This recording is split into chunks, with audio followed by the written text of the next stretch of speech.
Carol, Paul, and her husband are on. And now we'll start the invocation. Father, thank you for all those who have turned out tonight to listen to Ron Paul. Fill him with your wisdom and protect him until his task is fulfilled. Fill us with wisdom and our men and women who serve. Help our leaders to pray and use wisdom as a first resort. Help us to reach out to our enemies with your wisdom and try love first, because you are love, and we are all made in your image. Help us to become the country again that is not so much feared as it is admired. In Jesus' name, amen.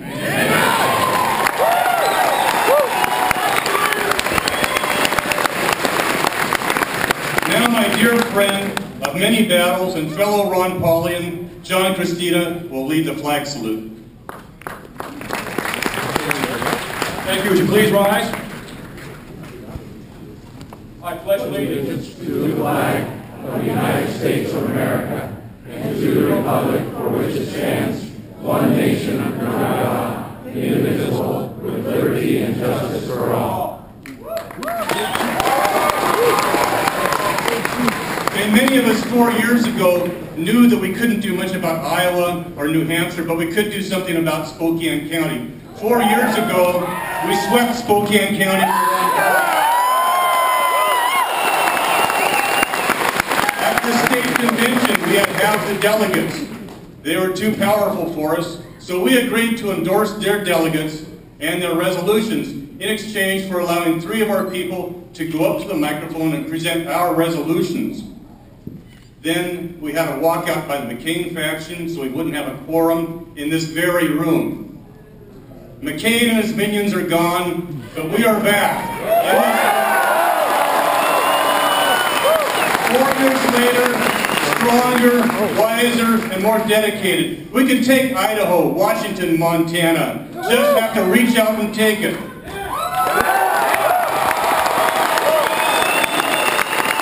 Go to your caucuses. 4 years ago, I couldn't even spell caucus, and I ran 6 of them. It's easy. Just follow the instructions. That's the first step. A caucus is just a meeting. We're caucusing here right now. It's not that hard, but it's what we need to do. It's the low-hanging fruit, and we're not a primary state. We're a caucus state. Washington State may be the first state to win for Ron Paul. Register to vote. If you're not registered to vote, make sure you register. You can register online. Google, register to vote, Washington State, and you'll go to the Washington State Secretary of State's website. You can go right there and register to vote. Be sure you do that. Volunteer. If you didn't sign the sign-up sheets on the way in, please sign them on the way out. That's how we win. That's kind of like a commitment on your part. Our ancestors faced bullets for us, and what do we have? Sign a few things, a few meetings? Come on, we can do it. We can take our country back. Get involved. If you can, become a precinct leader. Become a precinct committee officer. We have a duty to God, our family, our business, but we also have a civic duty. We can't complain about things if we don't take action ourselves. The Tea Party might have been co-opted by the Republican Party, but there's no reason that the Tea Party frame of mind can't co-opt the Republican Party. It's we the people. It's our right to do that. We need to follow the platform of the Republican Party. It's a good platform, and if we become precinct committee officers, if we become board members, we can make them follow it. We can make the electeds follow it. Many of us in 2008 got together in the Ron Paul campaign, and we went on to serve like Matt Shea, like Ron Paul. So is Mike Fagan here? City Councilman Mike Fagan, he was part of that. Karen Skoog is running for County Commissioner in Ponderay County. Do you want to stand up, Karen? Brenda Grassel became the Spokane Valley City Councilwoman. Stand up, Brenda.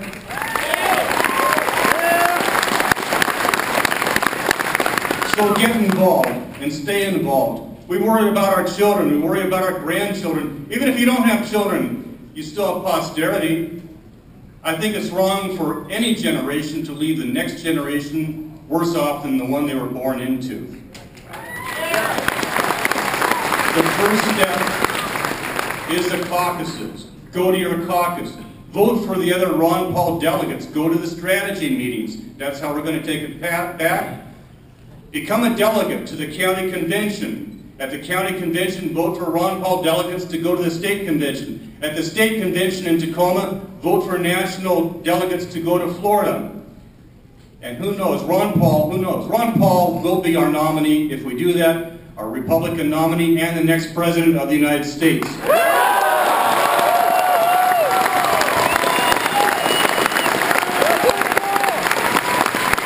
In the Bible, the children of Israel would often leave the true God and start worshiping false idols, of false gods, of immorality, of gluttony, of selfishness, thievery, fraud, torture, and unnecessary warfare, which is murder. And then God would deliver them to their enemies. But then they would repent, and then God would send in British and American troops. No, he wouldn't do that. But what he would do, he would often send in a true prophet who would be ignored and ridiculed, who would get bad press or no press. And the people would usually listen to the false prophets to listen to what they wanted to hear until their society collapsed. We're on the brink now. It's not too late to turn back. So Ron Paul is a combination of Thomas Jefferson and the prophet Jeremiah. And another person made out of that same mold is my friend Matt Shea. Matt Shea is a decorated Army combat veteran who served in both Bosnia and Iraq. A practicing constitutional attorney, he is a state representative from Spokane Valley who has led the 10th Amendment charge in Washington State.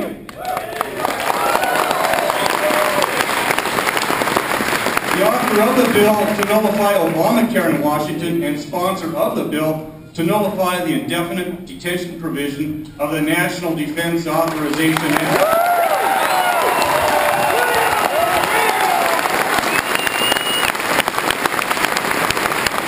And the bill to allow the use of gold and silver as legal tender. I present to you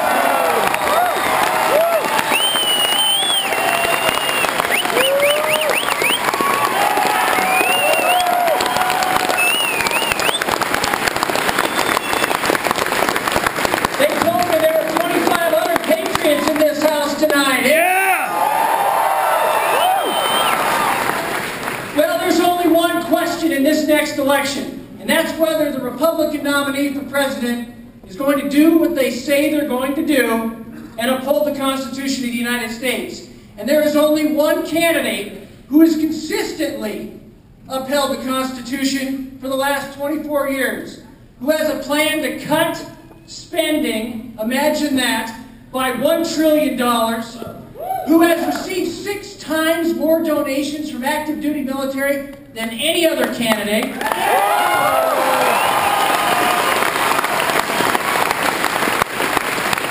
Who will execute, finally, a constitutional foreign policy. And who will make freedom happen by ending the Federal Reserve.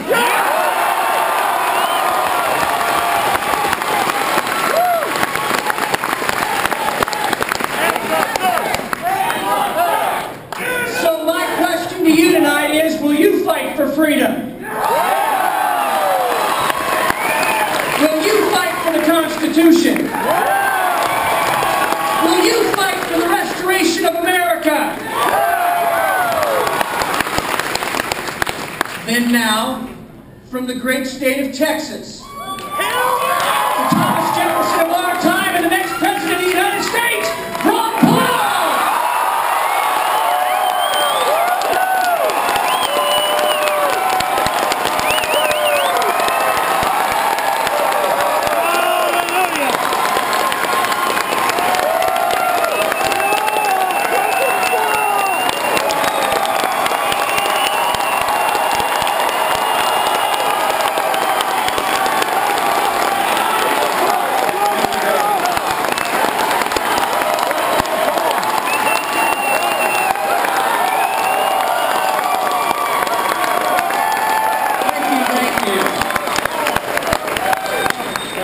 very nice. That makes me feel at home. 4 years ago, I was told there was a brush fire started here for the cause of liberty. It looks like it's much bigger than a brush fire right now. Matt, I want to thank you very much for that nice introduction. And before I start, I want to introduce my wife. I've been married to her, I think it's like 55 years.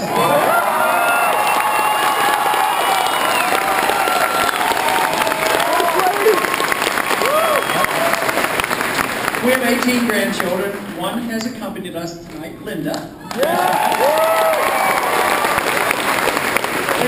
It's great to see a nice crowd. This is wonderful. Coming out to listen to a political speech, you know, on a night when you could be watching the news on the MSNBC, you know. Well, thank you very much. Now, well, I'll tell you what. There's something very big going on in this country. I've always thought it would come. I always thought it would be related to the economy. It would be related to spending. And deep down in my heart, when I first started in politics, I believed it would be related to the monetary issue. And I believe this is what's happening. I mean, I hear it in the crowds wherever I go. It's the first time in 100 years that the Federal Reserve has become a political issue. It should have been a political issue in 1913. It should have never been established, but I'm glad they didn't know about it.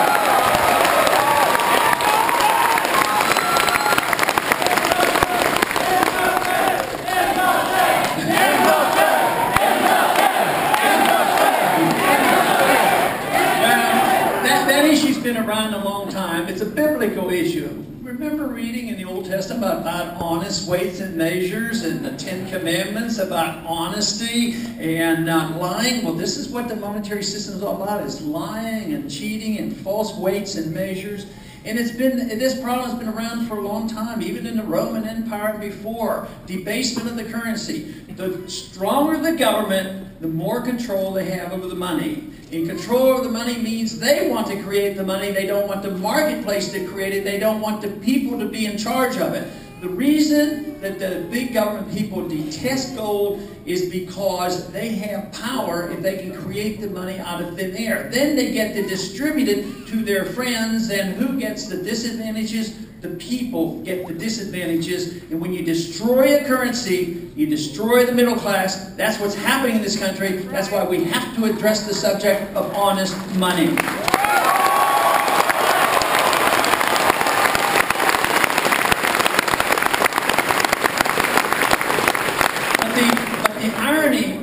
This is that the bigger the government, the more powerful the government, the more control they have over the money.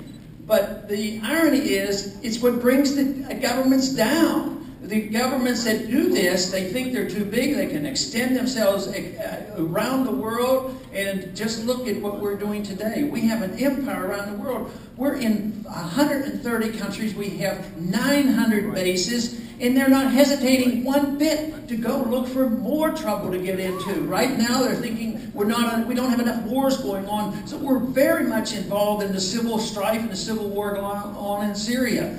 But if we look at honest money, if we look at our Constitution and a sensible foreign policy, we wouldn't be looking for more wars. We would be looking to stop these wars. We would be looking to bring our troops home.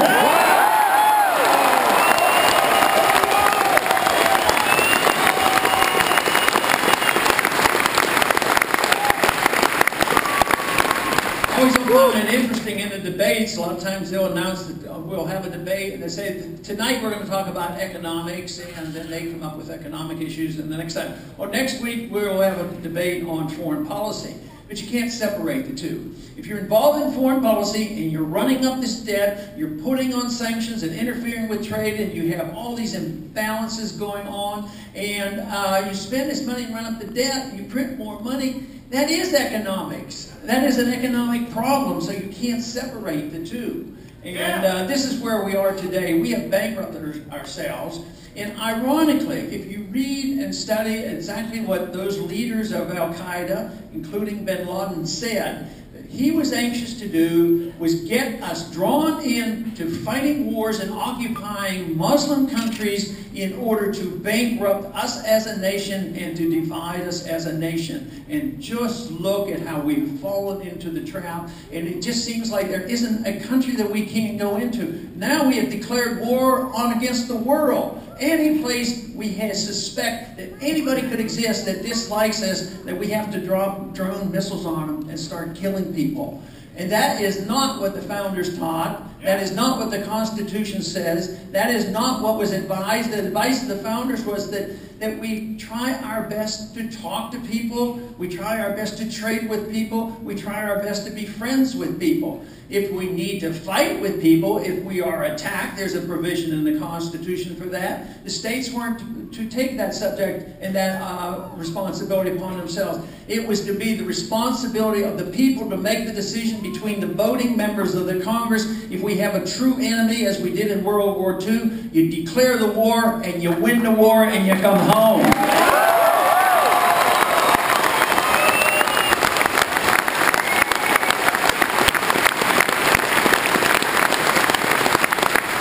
It's so hard for me to understand why people don't understand this, although I'm very pleased that more and more people are beginning to understand this message.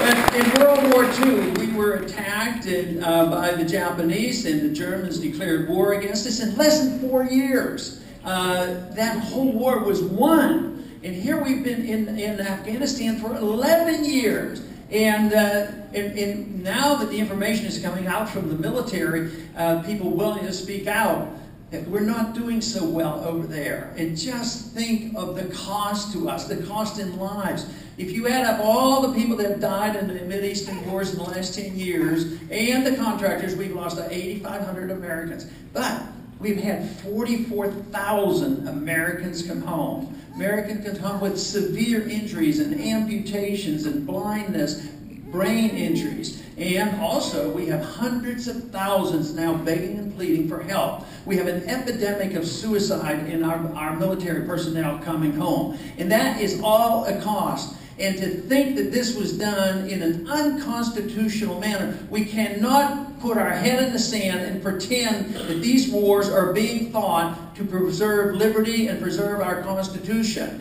We know that we take an oath of office to defend against all enemies, foreign and domestic. Right now, today, we have a greater threat against our liberties by our domestic threat more than any chance of anybody invading this country.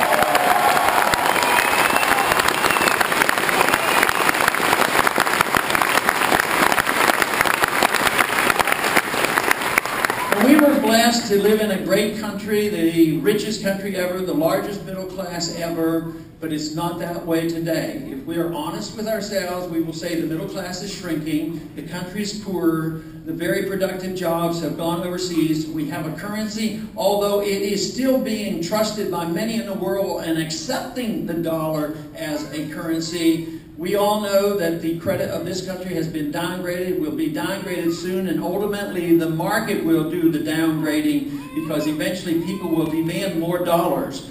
Even today, the prices of goods that we export, the prices that we import right now have been going up 8% a year. And our Federal Reserve and our Treasury said, oh, there's no inflation going on. There's no price inflation. What they do when the price inflation seems to be more than they want it to be, they change how they calculate the price inflation. You know, it's all deception. But we have allowed ourselves to drift a long way from what we were given. That great country where we had this maximum freedom, respected civil liberties, respected property rights, respected other countries, and still we're a strong nation. Now we are not an exceptional nation. We are a nation that is slipping away, and it's not all that complicated. We just have too often the people who have represented us have not had the determination, the understanding, and the commitment to liberty. That is what this country should be all about.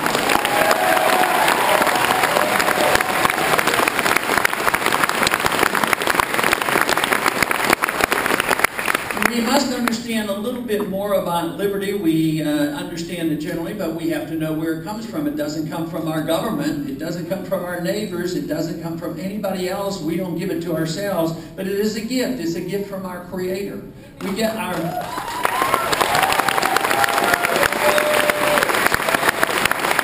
life and our liberty from our Creator. And it should follow that if you have a right to your life and a right to your liberty, you ought to have the right to keep the fruits of your labor.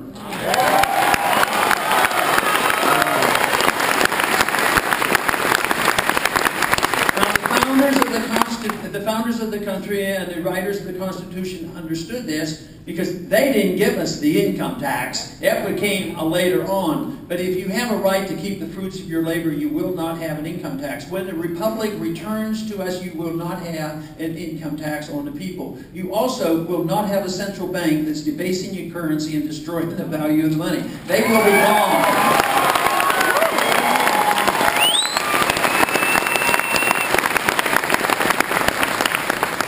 When we were so wealthy and having so much availability of the wealth, we got careless and we introduced this notion that we have an income tax, the Federal Reserve, that we change our foreign policy. This all happened in the teens, 1913, and in the Woodrow Wilson era, that we had this moral obligation to be the policeman of the world, to spread democracy, that we needed a central bank. But this ushered in the age of big government. The income tax is obviously big government. They want more of our money so that they can spend that money. Never accepting the economic truism that says that it's much better for the people to spend the money than the government spending our money.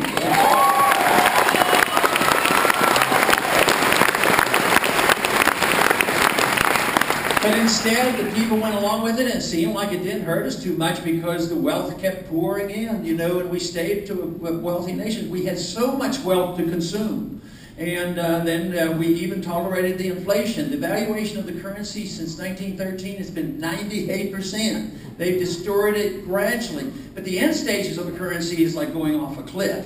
And that has happened many times. We're not immune from that. And now that we are facing this crisis, that is what we have to be concerned about. Because the world is actually dependent on the creation of dollars. Bernanke now is in Europe talking to the bankers over there, the central banks of Europe and the various countries, especially the banks that are related to our banks. They got bailed out once and they're worried about the next go around. And Bernanke says, yeah, we have to be there to bail out the banks. We can't have this crisis occur. But why are the banks in trouble? They bought up all the bad debt of the countries like in Spain and in Greece and Portugal. They have bad debt, but these banks bought them up.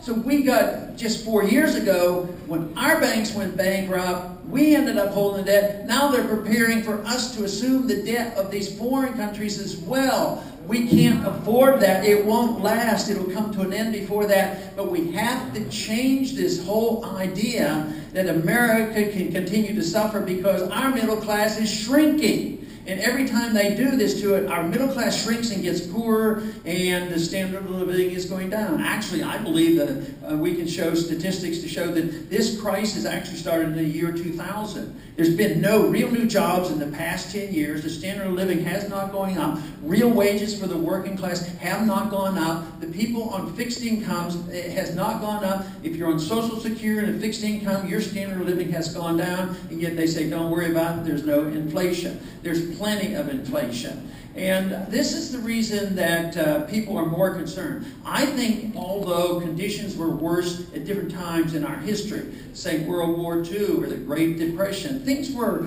pretty bad. But then again, the crisis that we had in World War II, the conditions were different. We were still, in many ways, following the rules. We declared the war and win the wars. In the Depression, we were not a debtor nation. We were still a creditor nation.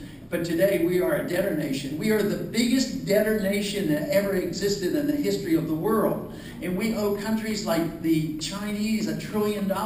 That is some irony that we have to face up to and do something about it. But we cannot do it if we do not have a productive nation. And you can't be a productive nation unless you follow the rules of private properties and sound money and limited taxes, limited regulations, and not wasting our resources trying to be the policeman of the world.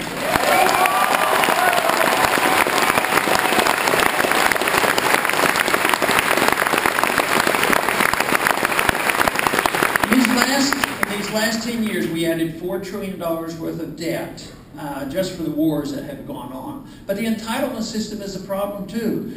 People think that, well, you know, there's always going to be some needy. And those who wanted to redistribute wealth through force of government, they convinced the whole country that, well, redistribution is important to take care of the poor people because they're entitled to it. But people aren't entitled to each other's, you're not entitled to somebody else's money, and you can't go into their house and take their money. But where in the world did we ever get this idea that you're not entitled to go to your neighbor's house and take what they have and you don't have? What made it legal and what made it moral to send the government to do that? It's still wrong to do it.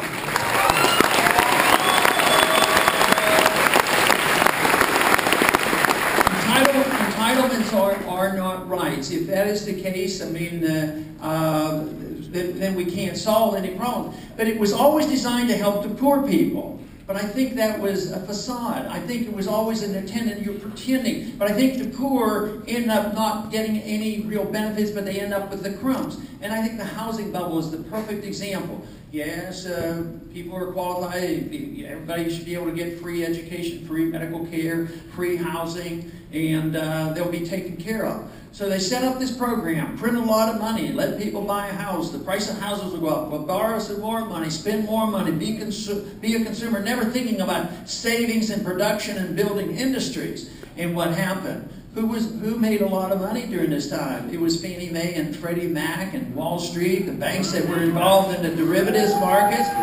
And it was an obvious bubble to the free market economists, and they kept warning about this as a bubble, we shouldn't do it. In 2006, as Bernanke was ready to take over the Federal Reserve, he reassured the country there were no signs of any defects in the housing market. So this is the kind of thing that went on. But then when the bust came, which was in 07 and 08, they yelled and screamed. They said there's going to be a depression. There's going to be a depression. We have to bail them out. They're too big to fail. So Congress rushes back into session. They start spending money. The Fed spent up to $15 trillion of churning credit. In secret. That's real insult. In secret, they passed this money out. But guess what? The people who should have had the depression got the bailout.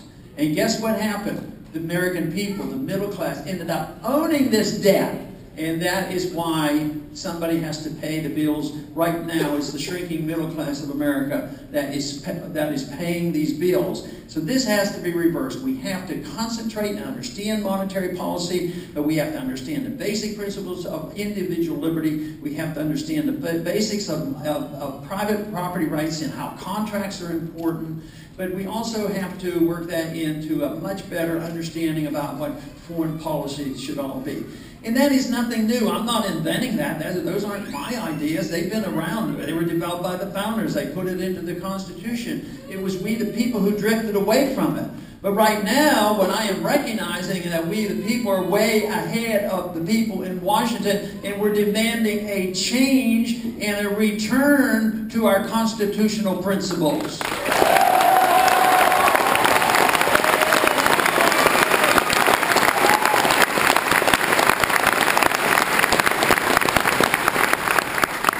We drifted away and we gave up a lot. The monetary system disintegrated over time. The country became poorer.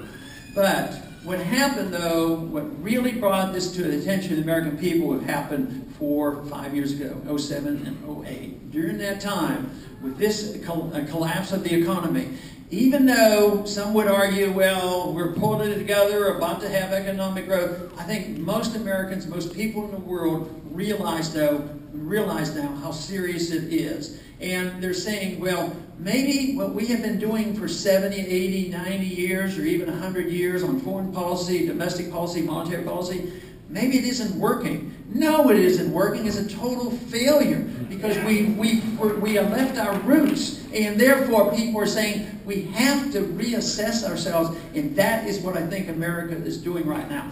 This is why I think we're getting thousands and thousands of people waking up and saying, yes, the government can't take care of me from cradle to grave, because what does government have? They produce nothing. All they can do is steal from one group and give it to another, and that destroys wealth. That does not produce wealth.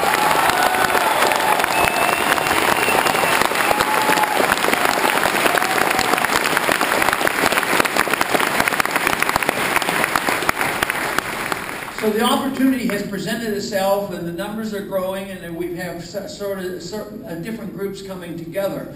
I have met so many, and I've known them personally, and I knew of it in the 50s and the 60s of a few individuals who knew what was coming, even during the days of FDR when they saw these problems coming. But it was a small number of people. They would write and study and try to hold people together in this understanding. And to me, it reminds me of the remnant that is the Old Testament. There's always somebody in society that will hold the truths together. Even in the Soviet system, when you think of Solzhenitsyn, he was born at the time of the revolution. He grew up under Soviet dictatorship. And here was a man that was educated, spoke fluent English, read the classics, and wrote, and he was raised under this tyrant, under this tyranny of communism. So he was part of a remnant that existed even in the Soviet system. And in this country, we have many that belong, and the Old Testament teaches us those people who cling to truth are not known. We don't even know our numbers. All I know is I see a remnant growing by leaps and bounds, people who have been frustrated over the years and saying, the time has come.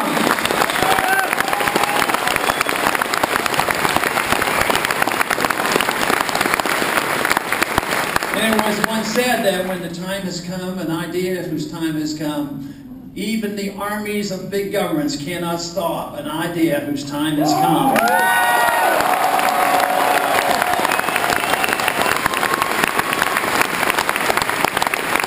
And it isn't only the remnant had been holding this together. There were only a few think tanks that thought this way over many decades.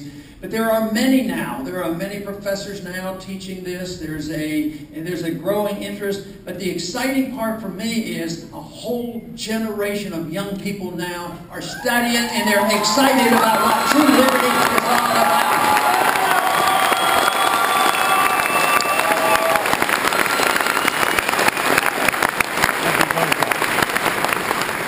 For a long time, we sort of took it on the chin by those who want to take care of all the poor, and they say, we are the ones who care about people. And they grab the moral high ground, and those of us who believe in the markets didn't do a very good job. Because if we truly are humanitarians, if we truly want to help people, we don't do it through authoritarianism of government. You have to do it through voluntarism and productivity, enthusiasm and self-reliance and sound money, a strictly limited government that protects liberty. That's what really counts. And this is what I think people are starting to realize, because this system is now known to be failing. And that is the reason people coming together and more aware of how serious this problem is. Let me tell you, a group like this, you are way ahead of my colleagues in Washington, D.C.